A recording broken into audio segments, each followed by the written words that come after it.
Good morning. Good morning. Happy Advent number 2. It's coming fast, isn't it? One of the greatest gifts of the Advent season and of Christmas is peace. And in our world today, there is so much that gets in the way of knowing that peace, isn't there?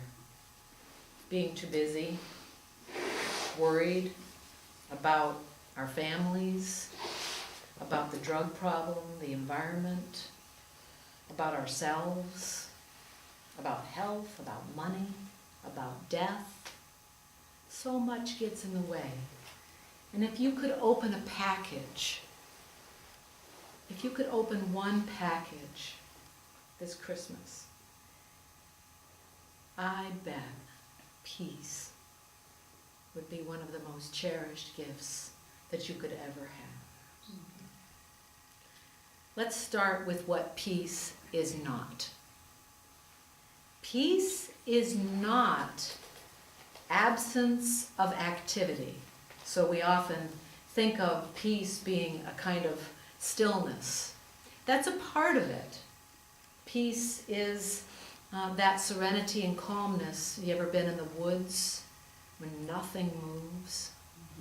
Or you're looking at water and it's completely still? Or perhaps you're sitting still and there's no activity going on. That's an aspect of peace. But peace itself from the Lord is not the absence of activity or only stillness. Peace is also not the absence of conflict. That comes straight from Dr. Martin Luther King Jr. Peace is not the absence of conflict. And we know that by the fact that many times in our Word of God, that there is peace granted right in the midst of great upheaval. We know that the peace of the Lord comes at times when we are in great turmoil. Yes? Mm-hmm. Sometimes when we eulogize somebody in a funeral or memorial service, we think of them resting in peace. That maybe they're just kind of hanging out on a cloud. Yeah? Or maybe they've worked hard all their life and finally they're not doing anything anymore. However, I propose that peace is not those things, but peace is very alive. Very alive. Now, before I continue on with these thoughts, can I ask you what you think the Lord's peace is? What are qualities of the Lord's peace in your life? When have you felt it? What has been a hallmark of the Lord's peace in you? Yes? Listening to Listening. Very good. And listening brings that peace. Very good. Very good. Yeah, anyone else? Where have you felt the Lord's peace? Have you ever sat in a temple, a synagogue, or a church? Sometimes I sit in the shrine. So I feel it here every Sunday. But sometimes if I go to a big, beautiful cathedral and I sit and there's just one candle lit, I'll feel it. Anyone else? Yes. I felt it in Mom's oven today. I think I get what you're saying. I was fixing her oven and it was just like, I was with my head in there. I'm like, I'm sure glad I know how to do this. And it just felt like a peaceful moment. Actually, that is one of Emanuel Swedenborg's descriptions of peace. Yeah. Peace comes in usefulness. Yeah. Isn't that interesting? Any time that we are useful for the good, we experience the Lord's peace. We also, Swedenborg would suggest, one of the greatest experiences of the Lord's peace is after victory from temptation. Now those are words that are kind of traditional in the Christian faith, but let's just translate them. When you have worked long and hard for something, or you've allowed God to work for you, And a result comes about not only maybe what pleases you or what you've worked for, but perhaps an even better response or answer came from God than you ever thought. But you've worked hard. Let's think about those med students in psych. Think about how hard they're working to become great psychiatrists with a spiritual background. Think about you when you go to the gym, week in and week out, day in and day out, and your body is stronger because you've done what you know, even though you're sitting on the couch on a cold winter night, you say, I don't want to go to the gym tonight. But you go. And how good do you feel? That's a kind of contentment and peace from the Lord because we followed what we knew was right and we did it, and the result comes with a deep sense of connection to what's right, and it gives us life. Anyone else? Alan, did you just? With a couple prayer, and also, and that's practice, because I see practice Ooh, as yes. when I act, I used to receive good, you know. Yes. And one other thing, servicing. Yes. Service people, see our body, because it helps them to see my own weakness too. Yes, beautiful. There are a whole bunch of things. Beautiful. Yeah, all of this brings peace, the Lord's peace. I know when we had the year where we had our gratitude journals, Nancy gave me one. And I get it out and I write just even a word. Sometimes I don't even have time to write a sentence. But I put the word down. And just doing that, the discipline of doing it, brings me peace. And before I did it, I was all aflutter. I was like, I can't get everything done today that I need to get done. But as soon as I wrote down that word in my gratitude journal, and I think of my friend that gave it to me, it's like it connected me to a force that can't be put down in words. It's a force that buffers the spirit and connects us to that which is good and right. Peace, the Lord's peace, is also a part of the very essence of God. What do I mean by that? You could even say that peace itself from the Lord is a part of the body of God. It's kind of like when you think of the sun. Isn't it beautiful today? Mm-hmm. You think about what are the qualities of the sun. There's two major ones. What are they? Heat and light. Heat and light. So those two qualities, you know, when those come together in the sun like that, you know that's the sun shining. When you feel that kind of peace, you know that is the Lord. That is the Lord. Yes. For me, and I feel like I just learned this past year, really, when I can put aside all the woulda, coulda, shouldas and negativity and just really focus on love coming in, that's Yeah. my peace. Mm-hmm. Beautiful. And that is a mindfulness. And Nancy's saying about being mindful of the good and the love coming to her. Another one that kind of goes with what Nancy and Alan said is practice of meditation for me brings me peace. I do Reiki in the mornings when I wake up too early. I do Reiki, self-Reiki all through my body. I did it this morning and I feel it tangibly just as a part of who I am today. And so discipline in whatever works for you spiritually is so important to usher in the Lord's peace. It's different than the peace that the world gives. The peace and material calmness or lack of activity is a kind of experience of peace, but it's not peace itself. And when you meet someone who knows peace itself, you feel it. Now, you know when you meet someone when we've been busy and we sit down and, okay, I can take a break. That's a kind of necessary earthly peace. But I'm talking about God's peace. And it is its own presence.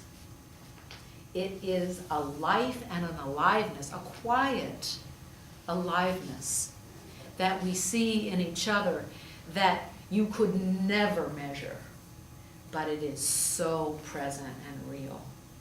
So part of the purpose of Advent is to tie us in to that feeling of the presence, to remind us of the experience of that quality of God's peace that is coming. That's why, that's one of God's names. And I tell you, when you experience it coming through someone, nod to yourself, to God. Ah, there you are. Yep. There you are. And it's in all the different religions. I feel an incarnational presence of Jesus because that's who came to me. That's how God came to me, was through Jesus. And so there's that spirit of a incarnational presence that I nod to. But there's many different experiences of that I see it in the resident imam that I work with. I see it in our East Indian chaplain, who, when they took down his silver cross in his church, he's Lutheran, and East Indian is Lutheran, and he works at Beaumont. And he said, Renee, we took down the silver cross and I just can't throw it out, but we replaced it with something else. And he said, the only thing I wanted to do with it is give it to you. So it's in my office now. Because he said, you accepted me when no one else would. What is that? And so that is a beautiful exchange of the divine.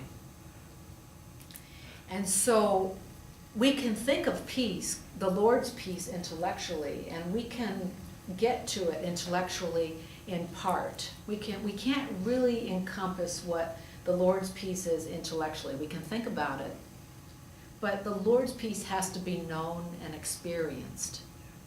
It has to be experienced. I was talking with Mom and Dad, listening to their thoughts, and this is the idea that came to Mom. When we're trying to think of situations where we actually experience the Lord's peace, you know, on Christmas Eve, when we gather in a church, any church, that especially beautiful churches, but even the little humble churches. I love going, visiting little small churches that don't have big, beautiful buildings, like our Methodist sisters and brothers. I love going to the little churches that don't have a lot of people, and they love seeing a guest, like us, on Christmas Eve. And Mom reminded me of how peaceful it feels when we go into the sanctuary and the lights are dimmed. It's the end of the worship service for Christmas Eve.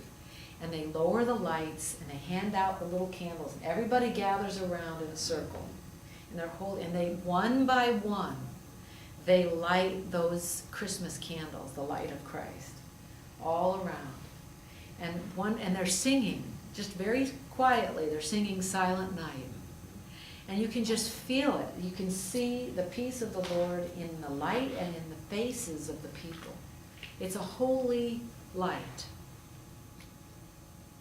That is an uncommon experience of peace. I want to support what Nancy said about liking yourself. I think meditation is important too. And I don't know where this is coming from, just throw it out. I wrestle with this. You know, you're not supposed to love yourself, self-love, but maybe liking yourself. And I don't know where this is coming from, but when you get insight, you know, when you're just think about stuff, you know. It's great. It kind of leads me into my next point too, which is that we have these conflicts inside of ourselves, which so much of our lack of peace are the thoughts that conflict within us, right? I love myself. No, you're not any good. No one's going to love you. You're not lovable. You're always going to be poor. No. God has a prosperous, generous spirit. And there's possibilities if you work hard that you will have a good life. I'll never know what it's like to have a child, but God says, wait, you just might. You know, so there's all kinds of conflicting thoughts that are about worth, self-worth. They're about prosperity and being impoverished. There are thoughts in us about our church, about our families. We'll never get along. Everybody's so different. Oh, I'd never marry your spouse. Well, why did you marry that person? You know, there's just so many conflicting and also loving thoughts that shoot through us. So yet, we know from the Christmas story that even though we have these conflicting impulses and thoughts, peace, the Lord's peace, is possible. How do I know this? Think about Mary. When she was told that she would conceive a son, and she was out of wedlock, guess what she felt? What did she think? What do you think she thought and worried about? What people are gonna think. What are people gonna think? You're gonna have that baby? And you're supposed to marry Joseph? Everybody's gonna think I'm a harlot. And my life is ruined as I know it. Yeah? Everything in her thinking mind told her, this is it, it's over. But yet, the aura of peace, of the presence of the Lord overshadowed her and reassured her, this was the Annunciation, reassured her that she would be all right, and more than all right, that she would be the mother of the Messiah. Wow.